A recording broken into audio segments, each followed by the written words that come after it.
cosa de todos los días.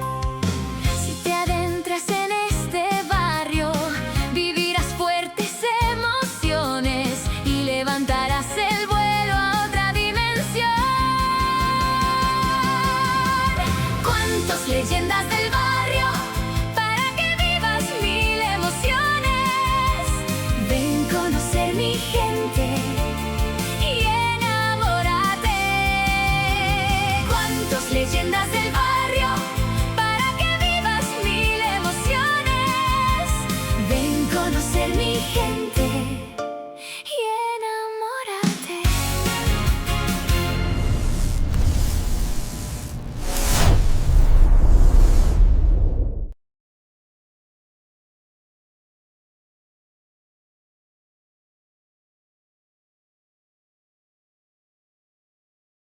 Capítulo 4. La peregrinación de Bayoán. Ajeno a lo que estaba pasando en el paraíso, conducía mi vieja camioneta por la autopista en dirección al hospital. Me repetía a mí mismo: Bayoán Santos, todo va a estar mejor. La pesadilla ya pasó. La carretera hacía una larga curva al llegar al extremo norte del distrito de San Fernando de la Carolina. En el lado norte de la carretera se levantaba orgulloso el moderno Aeropuerto Internacional José Huertas González, nombrado en honor a un incansable luchador en contra de la violencia y las injusticias. Aquel aeropuerto era el eje de la transportación en el extremo oriental del Caribe. Al otro lado del aeropuerto observé las ruinas de dos enormes y otrora lujosos templos. El primero era el antiguo lugar de adoración de la Iglesia Progresista Internacional, separado por una pequeña verja de alambre de torbellino del Centro de Investigación de las Ciencias y Matemáticas. En el templo se rendía culto a tres deidades esotéricas: el dios dinero, el espíritu consumidor y el hijo de la gran pala. Creían fervorosamente que la adquisición de ornamentos y posesiones visibles era prueba de su santidad. El segundo templo tenía como deidades a la diosa madre estadística, patrona de los números manipulables, la diosa especulación, guardiana de las verdades que murieron tempranamente, como la teoría de la paradoja de la información de Hawking, y por último, la diosa Santa Toga, patrona de los doctorados y la élite intelectual. Era la diosa de aquellos que comprendían cómo se movían los astros en el cosmos, pero no sabían cambiar la llanta de su automóvil.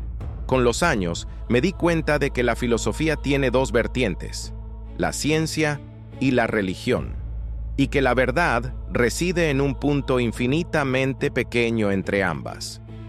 Conozco científicos que son fervorosos cristianos y religiosos, que son de las personas más ruines que he visto.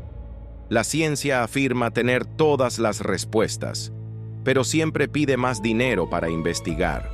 Los religiosos dicen que poseen la verdad absoluta, pero solo los hombres santos pueden interpretarla. Dos caras de la misma moneda. Siempre he creído estar en el borde ranurado de esa moneda, donde se encuentra el equilibrio. Durante años, los seguidores de ambos templos cultivaron la enemistad hasta que un huracán de categoría 5 arrasó ambos edificios. Fue un recordatorio de que en este universo analógico, ni la fe ni la ciencia son indestructibles. Continué mi camino hacia el hospital y tomé el expreso número 42, que vira hacia el oeste, atravesando la majestuosa ciudad de San Juan, en dirección a la ciudad de la Santa Cruz. Hacía unos minutos que transitaba por aquella vía, cuando de frente se vislumbraba un túnel de unos 400 metros de largo. Bajé el volumen de la radio, sabiendo que la señal se perdería al cruzarlo. Un camión de arrastre pasó a gran velocidad a mi lado mientras yo entraba al túnel. Había recorrido alrededor de un tercio del túnel cuando un fuerte terremoto sacudió el lugar. Mientras la tierra temblaba, maniobré mi camioneta entre los automóviles que erráticamente trataban de mantenerse en su curso. Por milagro, probabilidad estadística o simple suerte, llegué justo al lado del camión de arrastre que me había adelantado.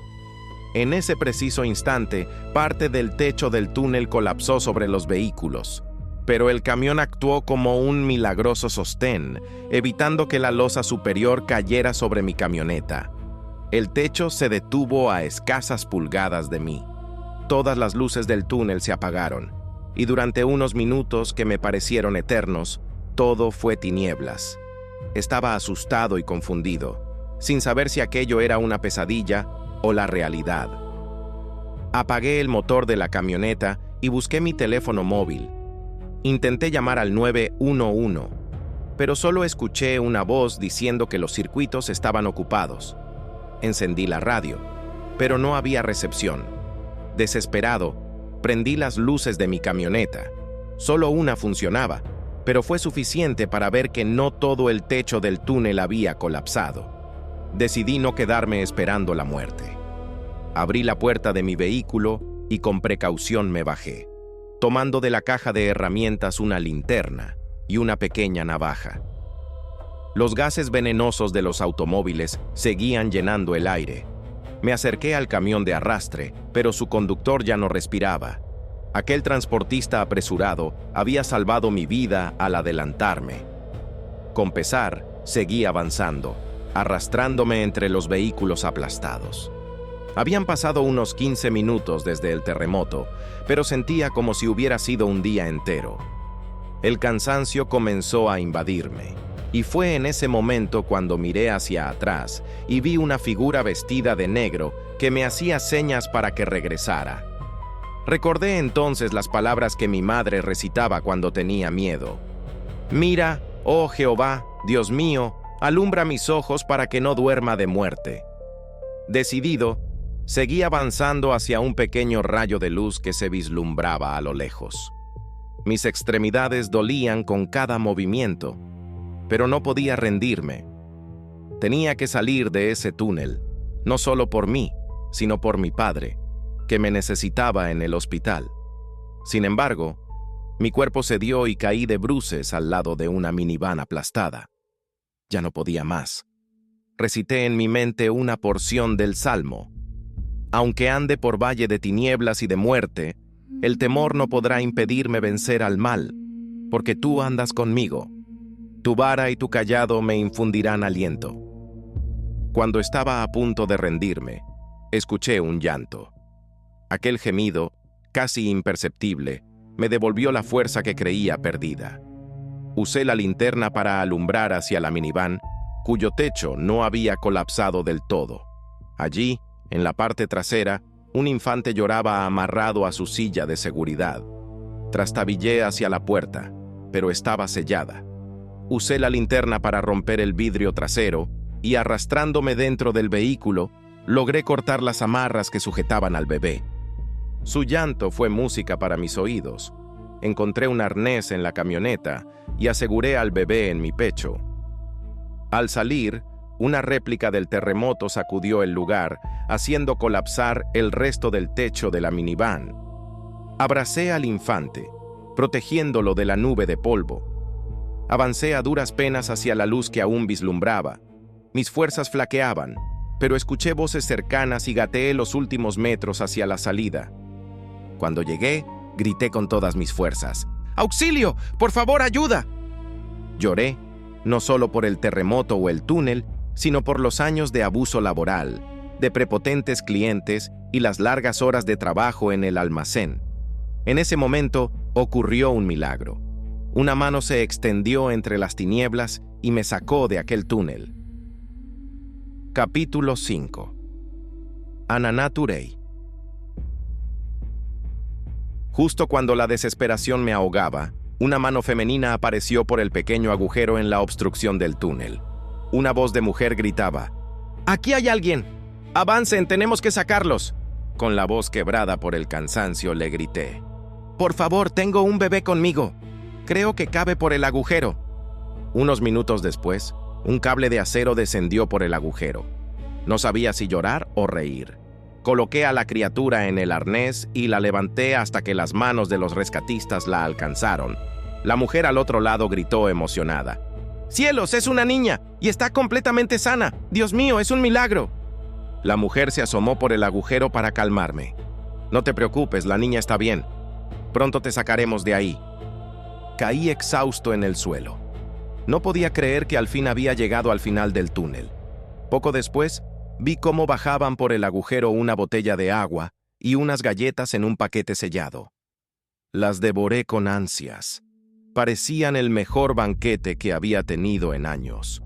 Un par de horas después, el equipo de rescate de la Guardia Nacional había ensanchado el agujero lo suficiente como para sacarme. Me lanzaron una cuerda, la até a mi cintura y, colgando el bulto con las cosas de la niña de mis hombros, comencé a subir. Un paramédico me revisó rápidamente antes de llevarme a la ambulancia. Una vez dentro, el personal me entregó a la pequeña niña, que dormía plácidamente. Era hermosa, con piel canela y cabello lacio y negro como la noche. Alrededor de su cuello colgaba una cadena de oro con una pequeña medalla roja. La imagen en la medalla parecía una piña, algo que me resultó extrañamente familiar. Mientras la ambulancia avanzaba, abrí el bulto que había encontrado junto a la niña adentro. Había papeles en un idioma que no entendía, pero todos llevaban el logotipo de Jan Lao Gentek. En su pequeña muñeca izquierda, tenía una pulsera de oro con un nombre grabado: Ananá Turei. Esa pequeña me recordó de inmediato a alguien que nunca pude olvidar: Fengli Tiancons, una joven que conocí en la escuela. Estaba en cuarto año cuando, una lluviosa mañana, llegó una nueva estudiante de intercambio. Fengli tenía la piel canela. Su padre era chino y su madre india. Hablaba varios idiomas, y aunque su belleza era innegable, había algo melancólico en su mirada. Con el tiempo nos hicimos amigos. Nadie en la escuela le hablaba, y ella parecía cargar con una soledad profunda. Nunca entendí por qué la gente discrimina sin conocer el alma de los demás. Fengli no solo era brillante, sino también gentil, amable y talentosa. Unos meses después, me invitó a su casa para trabajar en una asignación de ciencias. Después de terminar, trajo un hermoso clarinete y tocó una melodía que me dejó sin palabras. Les Feuilles Mortes. Era una pieza nostálgica que nos llevó a un viaje musical a través del ciclo de quintas. Nunca conocí a sus padres. Según me contó, siempre estaban trabajando y solo los veía de vez en cuando. Esa ausencia en el hogar la volvía aún más taciturna. Aquella tarde, cuando me disponía a irme, Fengli me abrazó y nos besamos. Fue un beso tierno, pero lleno de algo que no supe explicar. La tomé por la cintura y acaricié su rostro. No había palabras, solo el lenguaje de las emociones. Aquella tarde, entre besos y caricias, nos fundimos en un solo ser, mientras al ritmo cadencioso de su respiración bailábamos un vals de entrega y amor. Aquella noche, sin duda alguna, conocí todos los rincones de quien sería mi primer amor y a quien nunca conseguiría olvidar. Días después, una fiebre intensa me golpeó en medio de las clases. La cabeza me daba vueltas y la maestra llamó a mi casa. Mi padre me llevó al hospital San Abadón, el más cercano a la escuela. Los médicos no pudieron determinar la causa de mi enfermedad. Entre sueños, lo único que me consolaba era una pintura de un atardecer otoñal colgada en la habitación. Le pregunté a una de las cuidadoras por el nombre de la obra y ella leyó la placa: Les Feuilles Mortes.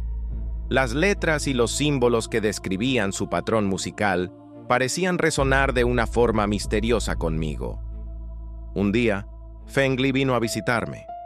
Estaba pálida y le pregunté si se sentía bien. Me contó que sus padres trabajaban en uno de los edificios del complejo médico, lo que le facilitaba verme, pero de repente se sintió mareada y se desmayó a mi lado. Una enfermera, al notar su fiebre, salió alarmada. Poco después, todo se volvió borroso. Sentí que la oscuridad me envolvía. Semanas después, desperté en una habitación distinta, conectado a una máquina de soporte vital. Cuando finalmente mejoré, pregunté por Fengli, pero nadie parecía recordar haberla visto. Era como si nunca hubiera existido. Lo único que me quedaba de ella era una pequeña libreta de dibujos que había dejado sobre el gavetero de la habitación. La portada de la libreta mostraba un hermoso árbol de cerezo, adornado con sus delicadas flores rosadas. Era una estampa majestuosa, símbolo en Japón de que, por largo que sea el invierno, siempre llega una nueva primavera. En la contraportada, un mensaje corto escrito con su característica caligrafía leía: entre las flores, la flor de cerezo; entre los hombres, el samurái. Y más abajo: entre la vida y la muerte, florece el amor. Después del invierno, la primavera. Para cuando encuentres felicidad bajo la tinta del amor. Paso mis días intentando descifrar las palabras de mi amada. ¿Terminará algún día mi invierno? Al darme el alta, me entregaron un frasco de pastillas con el logotipo de Jan Lao Gentech. Debía tomarlas cada 12 horas durante varias semanas. Regresé a la escuela, pero algo en mí se había roto. Sosteniendo a la pequeña Ananá, no podía evitar pensar en Fengli.